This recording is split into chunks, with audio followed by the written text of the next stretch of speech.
My name's Jimmy. What's up, you guys? Jimmy here, back at you with another review for Teen Wolf Season 4. And this is episode 11. The episode is titled, A Promise to the Dead. Now, I want to pre-warn you that I will be talking about the episode, so if you have not watched it yet, I would suggest you go watch the episode first, and then come back to my review. But in the beginning of this episode, we see Deaton saving this girl from being killed by a Wendigo. And he actually takes him down and takes him to Eichen House, which he's also there for another reason, to find out what Kate actually did to Derek, because the fact that he's pretty much human now. And from that, we find out a little bit more truth on Eichen House. Not only does it house the insane or people with bad disorders, but it also kind of houses the supernatural. So maybe it's kind of like a prison, because this part of Eichen House no one else knows about. I mean, no one outside knows about it. But Deaton goes and finds this man that in there that has a third eye. But, he has to show him. But he can't tell him. He has to show him what Kate did to Derek. And, we do see a little bit, but not really that much of detail. But also in the episode, and this is multiple parts as well. Liam keeps on seeing a berserker when it's not really there. I guess because of that one fight he had with the berserkers, it got to him more than what we thought. Yeah, and not only that, but Braden and Derek hear the alarm going off, and they open the door, and it's Lydia doing a banshee scream. And we know when a banshee screams, someone is gonna die. We know that much.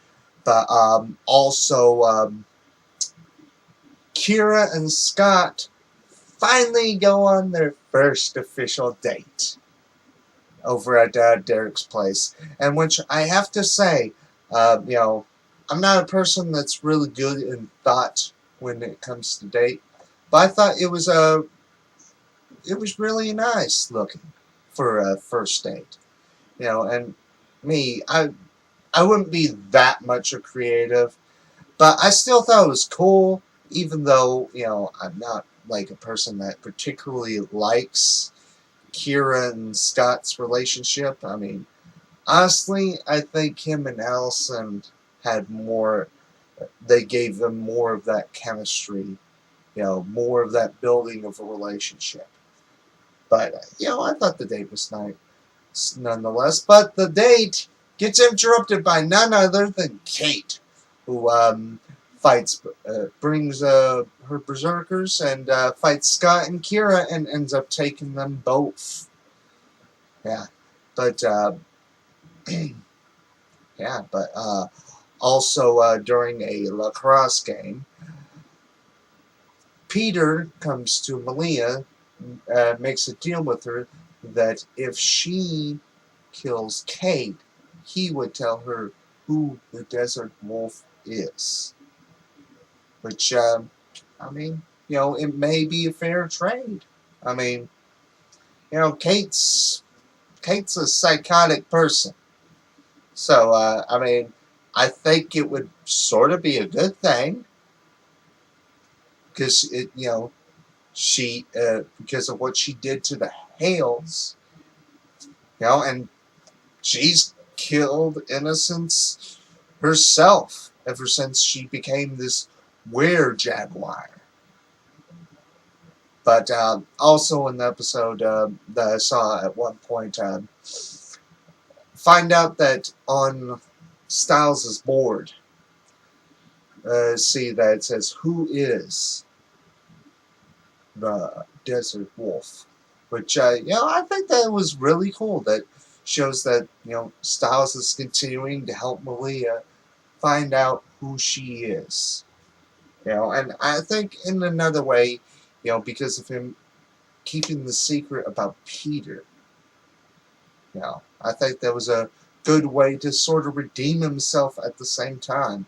Even though, he had his reasons. I mean, heck, I think none of us would have told him if we were in his shoes. But at the end of the episode, we find out that Kate has Scott tied down, and it looks like she's going to turn him into a berserker, because she puts on one of those those skulls that all the berserkers wear. And that's pretty much it for the episode. I have to say, really intense at the end of the episode, I have to say. But, all in all, really great, enjoyable episode. Actually looking forward to what happens next week. But the deal with Malia, I mean, it really wouldn't be bad for her to kill Kate.